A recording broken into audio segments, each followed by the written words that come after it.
കയ്യിനോട് ദൈവം പറയുകയാണ്, എൻ്റെ കുഞ്ഞേ, പാപം നിന്റെ പടിവാതിൽക്കൽ കിടക്കുന്നു. ഞാൻ പറയുന്ന കേട്ട് നീ അനുസരിക്കില്ലെങ്കിൽ പാപം നിന്റെ പടിവാതിൽക്കൽ കിടക്കുക. അതിൻ്റെ ആഗ്രഹം നിങ്കിലേക്കാണ്. നീ അതിനെ കീഴടക്കണം, ഇല്ലെങ്കിൽ നിന്നെ അത് കീഴടക്കും. അവൻ പരാജയപ്പെട്ടു പോയി. പാപം അവനെ കീഴടക്കി. കുടുംബം നശിച്ചുപോയി.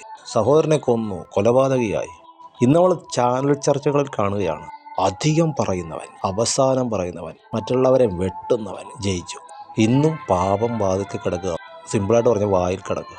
ദൈവത്തിൻ്റെ രീതി അതല്ല. മിണ്ടാതിരിപ്പീൻ, ഞാൻ ദൈവമെന്ന് അറിഞ്ഞുകൊള്ളുവീൻ. ഞാൻ പറഞ്ഞു തരുന്നത് മാത്രം പറയുവീൻ. നാവിനെ നിയന്ത്രിച്ച നീ സകലത്തെയും നിയന്ത്രിക്കുന്നവനാകും. അതാ ദൈവത്തിൻ്റെ രീതി. ഈ ലോകത്തിൻ്റെ രീതിക്കെതിരായൊരു രീതി. അതിലൂടെ നിങ്ങൾക്ക് വാഴാം, സാഹചര്യങ്ങളെ മാറ്റാം, ജയം നേടാം. മനുഷ്യരുടെ മുമ്പേ അവർ ജയിച്ചെന്ന് തോന്നും, പക്ഷേ യഥാർത്ഥത്തിൽ നിങ്ങളുടെ ശത്രുക്കൾ തോൽക്കുകയാണ് ചെയ്യുന്നത്. നിങ്ങൾ കാര്യങ്ങൾ തീരുമാനിക്കും, അതനുസരിച്ച് നടത്തും. കാരണം വചനമായ ദൈവം, അരുളപ്പാടായ പുത്രൻ ക്രിസ്തു നിങ്ങളുടെ നാവിലിരിക്കുന്നു, നിങ്ങളുടെ ഹൃദയത്തിലിരിക്കുന്നു.